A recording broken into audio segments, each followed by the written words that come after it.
Hello, my friends. How are you? I hope all of you will be fine and fantastic. So, guys, today's lecture is based on the East African Rift Valley. यानी हिंदी में अगर इसको कहें तो ये पूर्वी Africa जो आप देख पाते हैं इसकी भ्रंश घाटी जो है इसको अंग्रेजी में कहा जाता है ईस्ट अफ्रीकन रिफ्ट वैली। कहीं कहीं इसको लोग ट्रग भी बोलते हैं, TROUGH लिखता हूँ यहाँ पर, ट्रग OUGH। हिंदी में इसको कहते हैं महाद्रोही, क्योंकि हमारे कुछ ऐसे भी भाई हैं जो तैयारी कर रहे हैं और वो हिंदी मीडियम के छात्र हैं, तो उनके लिए मैं वर्ड यूज करूंगा, आप परेशान मत होइए। महाद्रोही कहा जाता है।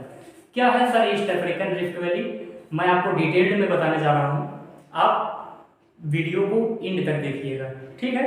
तो let's move ahead, we are going to discuss about East African Rift Valley. First of all East African Rift Valley की अगर हम बात करते हैं तो ये किस चीज का एक एग्जाम्पल है, तो सर कहा जाता है it's a example of intraplate tectonic. Intraplate tectonic क्या है? प्लेट टेक्टोनिक, देखिए आपकी प्लेटों का टेक्टोनिक मैंने अभी आपको पढ़ाया नहीं है, ये प्लेट टेक्टोनिक थ्योरीज होती हैं जिसमें प्लेट्स जो होती हैं मूवमेंट करती हैं। प्लेटों के मूवमेंट तीन प्रकार के होते हैं, एक होता है कन्वर्जन, ठीक, एक होता है डाइवर्जन और एक होता है ट्रांसफॉर्म मूवमेंट। ये मूवमेंट होती है प्लेट्स के, जो प्लेट्स नीचे होती हैं ये मूवमेंट करती हैं इस फॉर्म में। कन्वर्जेंट में क्या होता है, सेम मतलब एक दूसरे की तरफ मिल जाती हैं। जैसे मान लो एक आपका फ्रेंड एक आपका फ्रेंड, दोनों लोग एक दूसरे को पहले लाई हो बाद में मिल जाए, दो लोग आए समझाएं कि आप लोग भाई लड़ाई न करिए, मिल जाइए, तो वो अच्छे लोग होते हैं, मिला देते हैं, तो होती है कन्वर्जेंट। एक होता है डाइवर्जेंट, थोड़ा सा वो ऐसे नाराज थे, थोड़ा सा उसका दिया कि ये भाई साहब वो ऐसे ऐसे काम करता है, वो बीड़ी पीता है, ये करता है, वो करता है, वैसे और दूर हो गए। तो ये दूर करने वाले कुछ फोर्स होते हैं इंडोजेनेटिक और एक्सोजेनेटिक, ये सब बात की बात है। ये प्लेट टेक्टोनिक में पढ़ाऊंगा, समझ पा रहे हैं अभी आपको इतना नहीं समझना। एक होता है ट्रांसफॉर्म मूवमेंट, एक नीचे गिरता है एक ऊपर उठता है, ये तो जाहिर सी बात है, कोई नीचे गिरेगा कोई ऊपर उठेगा, ट्रांसफॉर्म मूवमेंट होती है ये ऐसे ऐसे।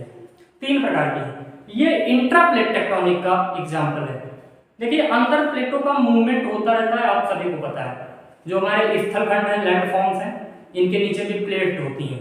अब यहाँ ओशियोनिक क्रस्ट नीचे, तो जब प्लेटों का मूवमेंट होता है तो प्लेट टकराती है, तो यहाँ पे दरार उत्पन्न हो रही है, एक ट्रग बन रही है, इसी को हम लोग बोल रहे हैं रिफ्ट वैली। क्यों? ये टूटती जा रही है, अलग होती जा रही है। जो अफ्रीका है, अफ्रीका का पूर्वी हिस्सा धंसता जा रहा है, हिंद महासागर है आपका इधर, इंडियन ओशन इधर बढ़ता जा रहा है, फैल रहा है। वही जो इसका आपका पश्चिमी हिस्सा है अफ्रीका का, ये उभरा हुआ हो रहा है, तो इसकी शेप कुछ यूं बन रही है, 3D फिगर में आपको दिखा नहीं सकता है यहाँ, कुछ ऐसी बन रही है, ये चीज नीचे दब रही है, और ये धीरे धीरे प्रोसेस चल रहा है। ये चल रहा था क्रिटेशियस एज से। क्रिटेशियस एज होती है, आप जब पढ़ोगे ज्योग्राफी में एजेस, तो वहां पर है, ये तब से चल रहा है, ठीक है। आपको बात समझ में आ गई?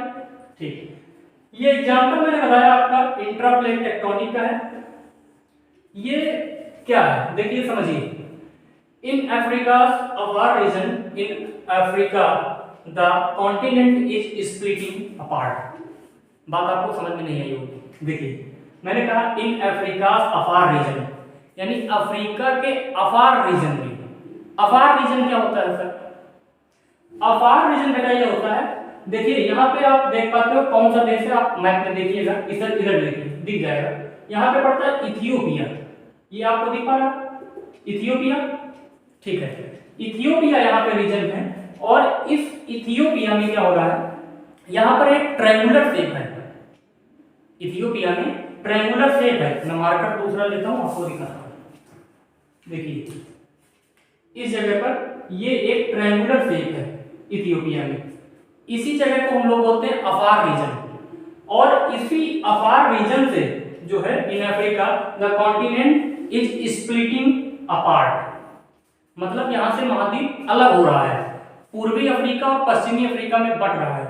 और ये कोई छोटा मोटा नहीं है लैंड फॉर्म डिवाइडेशन, ये जो रिफ्ट वैली है ये आगे चलकर होना क्या है, तो साइंटिस्ट हमारे जो हैं जियोलॉजिस्ट वगैरह हैं वो कहते हैं इवेंचुअली आफ्टर समटाइम्स, मतलब समटाइम्स क्या 1-2 दिन 10 दिन 2 साल 20 साल, डोंट वरी, अपनी इस उम्र में नहीं होने वाला है, हम लोगों की एज में। ऐसा माना जाता है कि आने वाले 5 से 10 मिलियन वर्षों बाद ये क्या होगा, अलग हो जाएगा और बनेगा क्या, एक नया ओशन क्रिएट होगा, नया ओशन क्रिएट होने वाला है और प्लस नया कॉन्टिनेंट भी क्रिएट हो जाएगा, ऐसा हमारे साइंटिस्ट बोलते हैं। आइए हम लोग समझते हैं कि ये कहां से, इसका क्या पार्ट है, कहां क्या है, आइए देखते हैं। देखिए सबसे पहले आप अफ्रीका के मैप पर आप ध्यान से देखिए, इसके ऊपर जो नॉर्थ ईस्ट रीजन का है ये आपको दिख रहा होगा अरेबियन प्लेट, दिख रहा है आपको, ठीक है। अरेबियन प्लेट के आप नीचे देखोगे साउथ वेस्ट में, इधर आपका अफ्रीका है, 3 प्लेटें हैं यहां पर, कौन सी, एक आप ये देख रहे हो अरेबियन प्लेट, देख पा रहे हो, एक आप देख रहे हो न्यूबियन प्लेट, न्यूबियन डेजर्ट भी है, और एक आपका देखते हो सोमालियन प्लेट, ये लिखा है सोमालियन प्लेट, ठीक। ये थोड़ा सा मैंने लाइन एरो की वजह से आपको कट रहा होगा, इस जगह लिखा है सोमालियन प्लेट, ये न्यूबियन प्लेट, और ये आपका ऊपर पड़ता है कौन सा, अरेबियन प्लेट। तो इस जगह से एक ट्रायंगुलर शेप बनता है, कुछ ऐसा ट्रायंगुलर शेप। अब यही ट्रायंगुलर शेप जो है ये हिस्सा अलग हो रहा है, इसी जगह से आपका चालू होता है, प्लस यहाँ पे कुछ रिफ्ट भी पाए जाते हैं, जैसे इथियोपिया में एक रिफ्ट पाया जाता है, ठीक। इधर जो आपका ईस्ट अफ्रीकन रिफ्ट वैली है, इसके भी 2 हैं, एक वेस्टर्न ब्रांच है, एक ईस्टर्न ब्रांच है, इनमें जो है फॉल्ट क्रिएट हो रहा है इस जगह से। यहाँ पे एक जगह पड़ती है जिसका नाम एक झील है रुडोल्फ झील, रुडोल्फ लेक, यहाँ पर ये लिखा है ब्लैक लाल पेन से आप देख पा रहे हो, ये ब्लैक जगह पर यहाँ पर है रुडोल्फ झील। रुडोल्फ झील से जो ईस्ट अफ्रीकन रिफ्ट वैली है ये 2 हिस्सों में टूट गई है, कौन सी, ईस्टर्न एंड वेस्टर्न, 2 पार्ट्स में। और अब जो ऊपर का हिस्सा है ये अलग हो रहा है और जो साउथ वाला है ये अलग हो रहा है, तो 2 हिस्सों में टूट रही है। बात आपको ये भी समझ में आ रही होगी, ये कहां से कहां तक है, बात ये भी आती है इसकी रेंज कितनी है, तो रेंज है अप्रॉक्सीमेट 3900 किलोमीटर, ठीक, सॉरी 6900 किलोमीटर।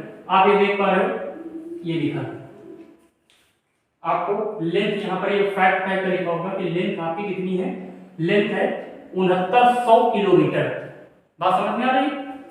अब लाल सागर आप देखते हो भाई, इसके पूर्व में क्या है, ये लाल सागर, रेड सी, और इधर गल्फ ऑफ अडन, अदन की खाड़ी और लाल सागर। देखिए लाल सागर क्यों बना आपको पता है, ये जो आपका न्यूबियन प्लेट है और इथियोपिया में क्या है आपका, जो आपका पड़ती है रिफ्ट इथियोपियन में, इथियोपियन रिफ्ट, तो यहां से जो प्लेट है न्यूबियन प्लेट से अलग होता है अरेबियन प्लेट, और ये अरेबियन प्लेट इसी रिफ्ट की वजह से ही अलग हुआ है। दैट्स व्हाई बीच में जब भूमि चली गई एक लैंडफॉर्म अलग चला गया, एशिया अलग हो गया अफ्रीका से, अब बीच में क्या बन गया, रेड सी। तो रेड सी कहीं और से नहीं बना है, रेड सी कहां से बना है, इसी रिफ्ट का हिस्सा था, यानी ये अफ्रीका का हिस्सा था, एशिया का जो अरब का प्रायद्वीप है आपका अरेबियन प्लेट्यू, ये कहां से अलग हुआ है, ये इसी से अलग हुआ है, ठीक। तो ये बात आपको क्लियर हो चुकी है कि अरेबियन प्लेट्यू कैसे अलग हुआ है, ये अफ्रीका का ही पार्ट था कभी जो अलग हुआ है। ये हमारी कॉन्टिनेंटल ड्रिफ्ट थ्योरी आपको पढ़ी होगी आपने, जो अल्फ्रेड वेगनर साहब की थी, वो मैंने पढ़ाई है, आप प्लेलिस्ट में देख सकते हैं, ठीक है। और आप कहेंगे तो दोबारा अच्छे से एक बार और से एक्सप्लेन कर दूंगा, कोई बात नहीं, यहाँ पर इतना टाइम नहीं हमारे पास कि उसको डिस्कस कर सकें। जब पैनजियम और पैंथालासा में अलग हुआ था तो तब ये चीज़ें अलग हुई हैं, 250 मिलियन वर्ष पुरानी चीज़ें हैं, बहुत पुरानी चीज़ें हैं। फिलहाल आप इसको देखिए, तो अरेबियन प्लेट इसी से अलग हुई है और ये अरब का प्रायद्वीप इसी से बना है, ठीक। तो ये बात आपको पता चल गई कि Red Sea is also part of East African Rift Valley. It's formed in Cretaceous age, मैंने अभी आपको बताया है ये कब बना है, क्रिटेशियस एज में, क्रिटेशियस युग में चालू हुआ था। ठीक, कब? क्रिटेशियस युग में, ईस्ट अफ्रीकन रिफ्ट वैली। अब आप समझिए, ये जैसे जैसे east African Rift valley east की तरफ भग रही है, इधर तरफ, और वेस्ट की तरफ का हिस्सा अपनी जगह है, तो ये चीज धंस रही है थोड़ा सा, प्लेटों के अंदर मूवमेंट होने की वजह से। अब ये जब धंस रही है तो ये चीज फैल रही है, जितना ज्यादा फैलती जा रही है, आप ऊपर देखते हो नील नदी बहती है, ठीक, उसके नीचे नासिर झील है, आप और नीचे जाओगे टंगेनिका है, टंगेनिका झील के बाद मलावी झील है, झील को लेक कहते हैं, इतना तो जानते ही हैं हम। तो ये जो पहले थी जिग-जैग में थी, लेकिन ये जैसे जैसे फैलती जा रही है, इनकी चौड़ाई बढ़ती जा रही है, और ये सब एक सीध में अब आ गई है। क्यों? दरार जब फैलेगी तो ये सब पूरा एक सीध में होता चला जाएगा। ये बात आपको कॉन्सेप्ट क्लियर हो रहा है? तो एक सीध में होने से क्या, इनकी चौड़ाई, विड्थ जो होती है, ब्रेथ बढ़ती जा रही है। अब चौड़ाई बढ़ रही है, इसी वजह से दुनिया की सबसे लंबी नदी आपको पता है नील नदी है ना? और नील नदी लंबी थी, लेकिन अब क्या है, अब चौड़ाई भी नील नदी की जो है बढ़ रही है। तो इसलिए कहा जाता है नील नदी की चौड़ाई क्यों बढ़ रही है? कारण क्या है? ईस्ट अफ्रीकन रिफ्ट वैली में जो ट्रग है, जो दरार है, जो आपका जो नीचे plate tectonic intra plate movements हो रहे हैं, that's why this is the biggest region Africa का लैंड मास अलग हो रहा है। आपको क्लियर हो जाएगा ये किस रेट से हो रहा है। तो मैं आपको बता दूं, जो ये आपका ऊपर का हिस्सा है अरेबियन प्लेटू, अरेबियन प्लेटू भी इससे दूर जा रहा है। कुछ दिनों बाद आप देखोगे जो रेड सी और अड़न की खाड़ी जो है, गल्फ ऑफ अड़न, अभी इतना छोटा सा मैप में देखते हो, 10-20 साल, 10-20 मिलियन वर्ष बाद क्या होगा जब आप अगले जन्म में पता नहीं क्या बनोगे तो देखोगे, तो ये चीज देखोगे कि ये बहुत दूर जा चुका होगा, यहां से यहां पहुंच जाएगा, बह जाएगा। क्यों? ये तो नियम है, नेचर का नियम है, साइंस का नियम है कि प्लेटें अंदर मूवमेंट करती रहती हैं, तो प्लेट मूवमेंट होगी, ये दूर हो रहा है, और ये अभी इतना दूर दिख रहा है और दूर हो जाएगा। इसकी रेट कितनी है? 1 इंच पर ईयर पर, मतलब दूर हो रहा है। 1 इंच इतना होता है, लगभग कितना होता है? 1 इंच, आपको पता होगा 2.54 सेंटीमीटर। तो ये दूर होता जा रहा है। इसी तरीके से जो ईस्ट अफ्रीकन रिफ्ट वैली है, इसकी अलग होने की दर क्या है, रेट क्या है? जो आपका वेस्ट अफ्रीका है, पूरा पश्चिमी अफ्रीका से ईस्ट अफ्रीकन रिफ्ट वैली, ये कितने रेट से अलग हो रही है? इसकी रेट आप देख पा रहे हैं, इसकी रेट है 0.5 इंच पर ईयर। आप समझ रहे हो, आधा इंच हर साल दूर हो रहा है, ये दरार पड़ रही है। ठीक है, तो ये चीज आपको क्लियर हो गई। और ये अरब का प्रायद्वीप बहुत तेजी से भग रहा है भाई, बीच में पानी आ चुका है, और पानी जब जाता है तो मिट्टी क्या होती है, हल्की होती जाती है, गीली होती जाती है, वो बढ़ती है। तो सब आप जानते हैं, जनरल चीजें हैं। अरेबियन प्लेटें, अरेबियन प्लेट वाला मैंने बताया कॉन्सेप्ट। सर कोई लास्ट इंसिडेंट अभी हाल ही में हुआ है? जी हाँ, अभी लास्ट इंसिडेंट हुआ है 2005 में हुआ था, अप्रॉक्सीमेट 2005 में हुआ है। इथियोपियन जो डेजर्ट है, यहाँ पर 35 मील का एक क्रैक हुआ है। अब 35 माइल का जो एक क्रैक हुआ है, इसमें क्या हुआ है, ये इथियोपियन डेजर्ट में आया था। तो इस तब से साइंटिस्ट हमारे क्या कर रहे हैं, दिमाग लगा रहे हैं कि अब ये क्या होने वाला है, क्या होने वाला है, व्हाट इज गोइंग ऑन। तो इसमें लिखा है कि what is going to happen. अब सवाल आएगा, इसमें क्या होने वाला है आगे आने वाले समय में। तो हमारे साइंटिस्टों ने ये समस्या सुलझाने का प्रयास किया है। तो उन्होंने कहा है इवेंचुअली आने वाले 5 से 10 मिलियन सालों बाद, 1-2 सालों बाद नहीं, कल सर जी परसों हो जाएगा, 1-2 दिन में, 2-4 साल, 10 साल, 20 साल, 100 साल, 1000 साल ना, कम से कम 5 मिलियन से 10 मिलियन सालों बाद ये क्या होगा, ये अपार्ट हो जाएगा, अलग हो जाएगा। और कैसे अलग हो जाएगा, आप ये देख पा रहे होंगे, ये अफ्रीका अलग रहेगा पूरा, ये हिस्सा जो आप ये अभी देख पा रहे हो, इतना रेड लाइन के इधर ब्लैक वाला, ये अलग होकर के नया लैंड मास बना देगा, ये न्यू कॉन्टिनेंट बनाएगा। और ये जो पानी है, ये न्यू ओशन कहा जाएगा। जैसे आप अभी तक जानते हो हिंद महासागर और महासागर, नाना प्रकार के महासागर और सागर, इसी प्रकार से ये एक नया सागर बन जाएगा और ये नया कॉन्टिनेंट बन जाएगा।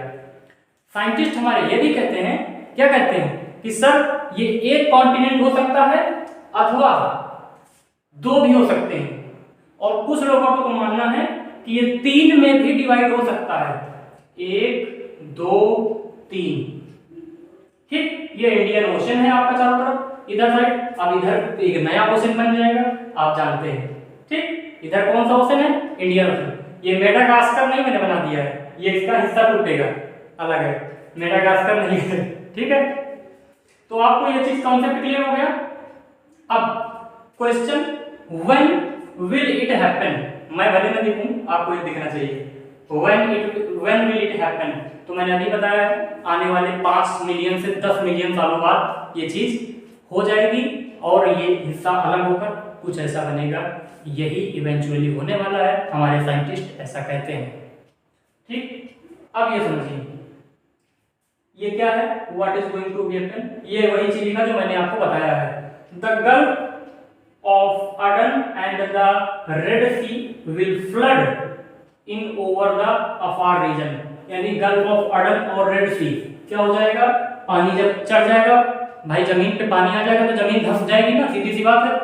तो ये चीज क्या हो जाएगी, Afar region and into the East African Rift Valley and become a new ocean.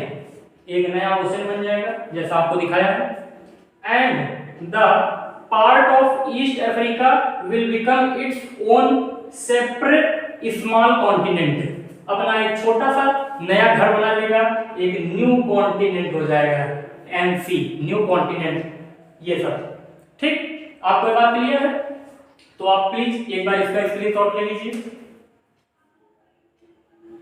तो आने वाले 5 से 10 मिलियन वर्षों बाद ऐसा होगा, तब तक हम लोग तो पता नहीं किस रूप में रहेंगे। तो आपको ये कैसा लगा क्लास, आप कमेंट करके बताइएगा।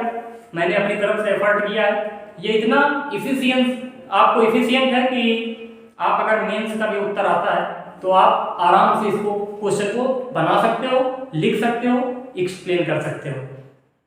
तो मेरा कैसा लगा आपको एफर्ट, आप कमेंट करके बताइएगा। मिलेंगे हम लोग अगले नेक्स्ट वीडियो में।